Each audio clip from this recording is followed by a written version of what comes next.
that's really the saddest thing about this topic for me, is that people go there because they want to see animals and they love them, but they don't know.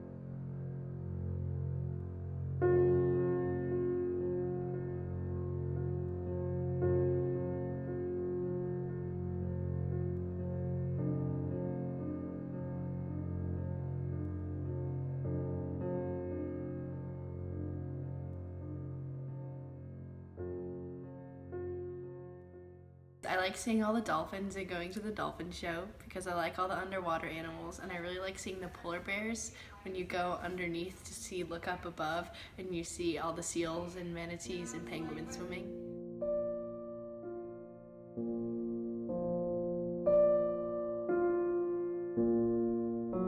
Instead of allowing animals to thrive in their natural habitat, zoos place really unnatural restrictions on them.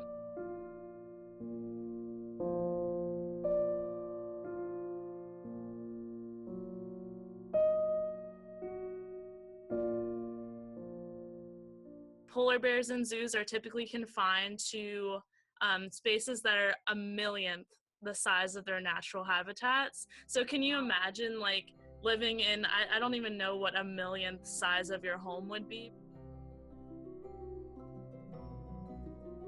You'll see them pacing, or if they're in a water exhibit, they're swimming in circles. That's not normal.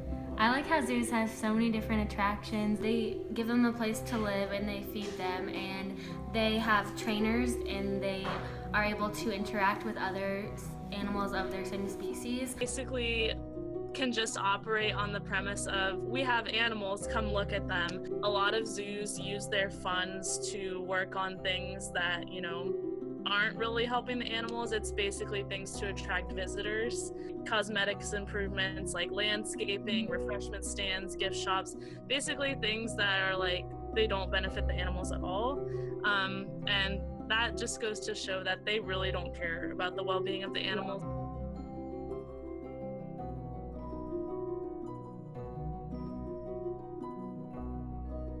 It entertains us and we don't really think about the bad things about them. I know me personally, I used to go to zoos all the time before I knew, and I went because I wanted to see animals and I love animals. So, it's just people are uneducated and they don't really realize that animals aren't supposed to be in cages that are not even a fraction of the size of their normal home. If you want to work on protecting endangered species, there are plenty of sanctuaries that do that, and they don't exist to make money. They're actually there to protect and care for the animals. We are operated largely by volunteers, and our mission is to provide refuge to displaced, captive-raised exotic animals for the rest of their lives, and to educate people about responsible animal care and conservation. We don't buy, sell, breed, trade, or go out looking for animals, so we're not driven by, popular exhibits or diversity of exhibits or things like that. We're driven by the need that exists from animals that are in captivity, obviously here in the United States, that would otherwise maybe not have a place to go. So we don't strive to have, tens of thousands of visitors come into the animals home here. We are focused on education primarily, and we do that in a more intimate way than typically at a zoo visit. Well, everything we do here is about the animals, so every dime that comes in here is going to be invested in their medical care, their housing, their food, nutrition, enrichment, things that we can do to make their lives as close to natural as possible. Well, the animals always come first, so our visitation is managed kind of around the animal care responsibilities. An average day is never really predictable and often not the same as the day before or the day coming up. That's part of what people who work here enjoy, is the diversity of their day.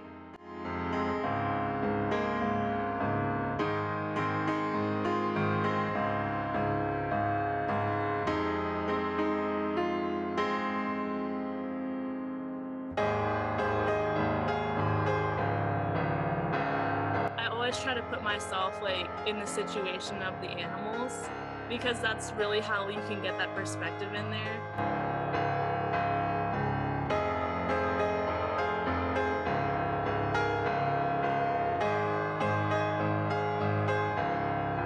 PETA works through Primate Protection League, the Born Free Foundation, and other organizations that work to preserve habitats, public education, cruelty investigations, research, animal rescue, legislation, special events, celebrity involvement, and protest campaigns.